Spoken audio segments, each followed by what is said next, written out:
Yeah. Alright, we are back at it again with the Rambler's review, this time on Death Toll, and oh boy am I excited for this one because I love Death Toll. Who doesn't love a good Death Toll map? Now we start off here with all of us looking so badass, stealing from the back of this police car, I think it is, and we're gonna get going here. We're gonna walk up the street over here, killing some zombies, as you do, being badass, being so cool, and then I show off my awesome skills with this jump, turning around to make sure that Camden can also make it, and he, as a matter of fact, can, because he does that shit.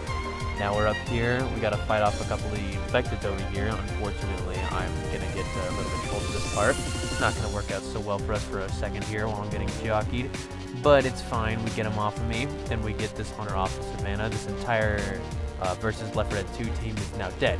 So we're gonna go straight into the tunnel where I'm walking so very slow because I'm already damaged so much because I'm just so strong.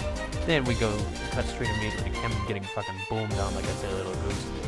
Luckily enough, we have a pipe bomb to clear out this little guy. And then after eliminating this threat right there, this little guy was turned the other way. We get to go down into the little sewer part, and then we immediately come back up, and we're at the surface. Next part, we follow up the light of God and go straight up to the safe room because we do that shit, man. We're just chill like that. And now we're on to the next chapter, affectionately called The Drains, where you kind of guessed it, we're in the goddamn sewers here. So we gotta fight our way through the sewers with the PvP people and the army people together. And oh boy, is that a dangerous combo. I decide to take the routes that not trodden by many, if you will. And some of the others seem to have taken the other route. Not the most optimal play, but to each their own, I suppose. I'm coming down here, then we had to get up through this pipe. Gotta kill this bad guy, gotta kill this bad guy. Oh, you know how it is. Now we're in this little central area of the sewer, and we come to the first silly little crescendo event of this campaign, where you have to put down the platform and make it drop, and it drops for a long time, and then we get the charger play just a little bit here, but it's fine, we're still winning. I opt to pull out my silly little pills, eat those, then I boomer bile the zombies, so that's not, it ain't even a big deal. Ooh boy, you're taking for fucking ever. Come on, make it snappy, am I right? Like, come on. You're taking for fucking ever, man. Now it's just getting embarrassing. I decide I'm gonna cut to the next part where it's already down. I get a Molotov from here, and then I'm waiting for my team, walking into this room, and I gotta get the pills. You know me, I'm eating those pills, killing that boomer. Well, actually, can't do this. But now we're traversing through the pipes. And then after a little bit, we come up from the pipes, and we see that there's a witch right here. And I looked it up in the post-game thing, and this is what you're supposed to do with the witch, which is just a nerdy strat. Unfortunately, at the time, we didn't quite know that and didn't have a Desert Eagle anyway, so we wouldn't have been able to do it. Savannah gets smoked as soon as Josh alerts the witch, so it's a little bit of unfortunate timing right there. Nonetheless, the witch does end up just walking around us for a little while. I kill that charger there, and then that smoker gets me. We kill him too, but the jockey seems to really just put the piece on the cake, if you know what I mean, the frosting on the cake. God damn it. And I'm getting jockeyed for a long time because apparently Camden has no spatial awareness. And then I'm killing zombies here. And then after a fair bit of trolling, we get to the little safe room, and now we're on to the train yard. I mean, it's called the church because that's the most prominent part of the campaign. But it's a train yard. You know how it is. Then we walk out of this little safe room and kill a couple zombies that's right next to the safe room door. Fuck those guys. And then we're gonna get up to the tower. Realize there's basically nothing up here, and then go back down anyway. So, kind of a waste of our time, but hey, it was worth a shot. I am lucky enough to get pulled off by the smoker helps me get down. Very big props to him. Just gonna set off this little horde here, and then we cut straight to the part where we're done with the train yard because I'm silly like that. And I'm goofy. I'm shooting a jockey. Doesn't die. He dies after a minute. Ooh boy. And then we got the hunter. Man, just getting all the verses infected today, aren't we? Luckily enough, he tries to jump away. Dies, because I'm so good at this game. We cut later down the street where I'm killing the smoker right next to the witch. A little bit dangerous, but hey, if it works, it works. Now helping out the team, getting a bunch of supplies, and then, oh god, yes, we come across this house. This house, I have so many good memories of being burned alive in here. Oh man, is it good times ever. Forever and ever and ever. Anyway, we pull across here, and I see that there's a little tank next to the graveyard, so I'm like, gonna put him on fire. And oh boy, is he gonna fucking die? After just a few minutes, we dispatches him quickly, and except for Sven, who's kind of hasn't had such a graceful fall. Then we push into the church, and oh boy, it's my favorite part of any campaign because it's got Scout TF2. Oh boy. What's going on out there? Who's there? Let's see. I'm Francis, and that's Grandpa Bill, and there's zombies out here. Open the goddamn door! No! Gotta love Scout TF2. Anyway, now that he's alerted the Horde, however, we're gonna have to fight through them for quite a bit. Oh man, this is a long one, but is it worth it? Because oh boy, is it ever so worth it to get to meet Scout TF2 in person. Oh, it's awesome.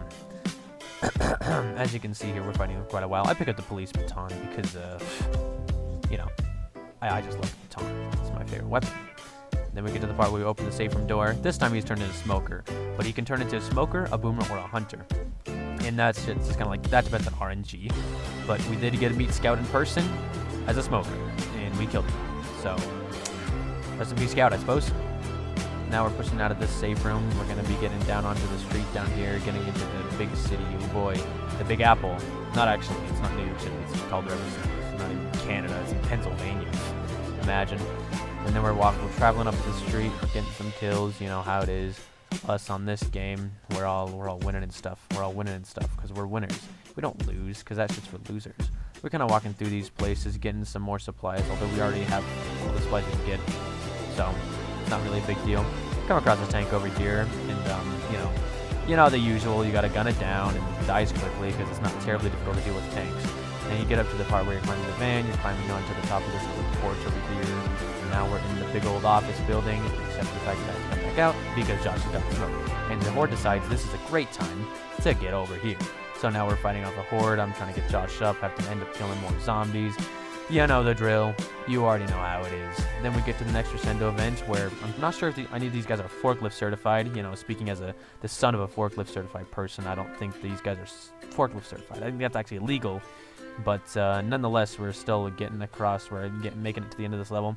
And this end of the level is really odd because it's kind of just like a lot of zombies thrown at you for a very, very long time in very long corridors. So it's kind of just honestly kind of annoying. But, I mean, we have enough supplies to make it through, so it's not a big deal.